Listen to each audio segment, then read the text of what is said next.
സംസ്ഥാനത്ത് ട്രഷറി ഇടപാടുകൾ സ്തംഭിച്ചു. രാവിലെ മുതൽ ഇടപാടുകൾ നടക്കുന്നില്ല. നെറ്റ്വർക്ക് തടസ്സമെന്നാണ് വിശദീകരണം. വിവരങ്ങളുമായി ഷഫീദ് റാവുത്തർ ചേരുന്നു. ഷഫീദ്, അതുതന്നെയാണോ കാരണം? അഷ്മി, ഇക്കാര്യത്തിൽ ചില സംശയങ്ങളടക്കമുള്ള കാര്യങ്ങളുണ്ട്. കാരണം 2 ദിവസം മുൻപും സമാനമായ രീതിയിൽ ട്രഷറി, അതായത് സംസ്ഥാനത്തുടനീളമുള്ള ട്രഷറി ഇടപാടുകളിൽ ചെറിയ ചില സാങ്കേതിക തടസ്സങ്ങൾ നേരിട്ടിരുന്നു. അപ്പോഴും ഈ സോഫ്റ്റ്വെയർ പ്രശ്നമടക്കമുള്ള കാര്യങ്ങളാണ് പറഞ്ഞത്.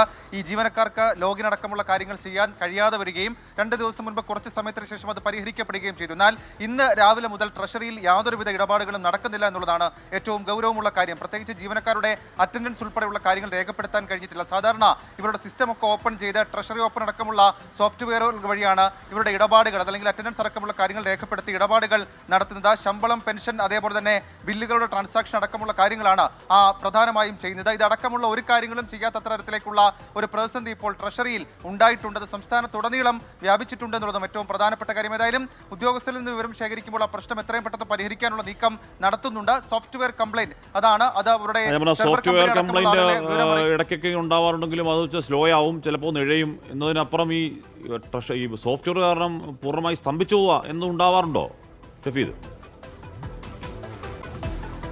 ഞാൻ നേരത്തെ സൂചിപ്പിച്ചതുപോലെ 2 ദിവസം മുൻപ് സമാനമായ ഒരു സാഹചര്യം കുറച്ച് സമയത്തേക്കുണ്ടായിരുന്നു. എന്നാൽ ഇത്രയധികം, അതായത് രാവിലെ മുതൽ ഒരു തരത്തിലുള്ള ഇടപാടുകളും നടത്താൻ കഴിയാത്ത അവസ്ഥയിലേക്ക് കാര്യങ്ങൾ പോയിട്ടില്ല. അതാണിപ്പോൾ ചില സംശയങ്ങൾക്ക് വഴിവെക്കുന്നത്. നമ്മൾ ഈ ട്രഷറിയിൽ തന്നെ ഈ സോഫ്റ്റ്വെയർ ഡിപ്പാർട്ട്മെന്റ് അടക്കം കൈകാര്യം ചെയ്തിരുന്ന ചില ഉദ്യോഗസ്ഥരുമായിട്ടൊക്കെ സംസാരിക്കാനുള്ള ശ്രമം നടത്തിയിരുന്നു. അവർ പറയുന്നത് എന്താണ് ബഗ് അല്ലെങ്കിൽ എന്താണ് പ്രശ്നം എന്നുള്ളത് കൃത്യമായി ചില വിശദമായ പരിശോധനയ്ക്ക് ശേഷം മാത്രമേ അറിയാൻ കഴിയുകയുള്ളൂ എന്നുള്ളതാണ്. എന്നാൽ ആദ്യഘട്ടത്തിൽ അവർ ഇപ്പോൾ ശ്രദ്ധ കൊടുക്കുന്നത് ഈ പ്രശ്നം പരിഹരിച്ച ഇടപാടുകൾ ട്രാൻസാക്ഷൻസ് നടത്തുന്നതിന് വേണ്ടിയിട്ടാണ്. ഹഷ്മി, ഓക്കെ, സർക്കാരിൻ്റെ സാമ്പത്തിക ഇടപാടുകളുടെ നട്ടല് എന്ന് വേണമെങ്കിൽ പറയാം ട്രഷറി ശൃംഖല.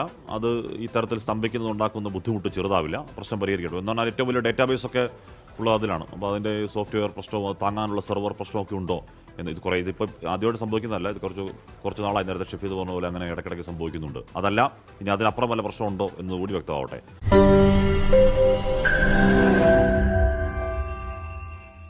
ലോകത്തെവിടെയായാലും ഏത് സമയത്തും 24 വാർത്തകളും ഓഗ്മെന്റഡ് റിയാലിറ്റി പാക്കേജുകളും എക്സ്പ്ലെയിനറുകളും വിശദമായി കാണാൻ ഞങ്ങളുടെ യൂട്യൂബ് ചാനൽ നിങ്ങൾക്ക് സബ്സ്ക്രൈബ് ചെയ്യാം.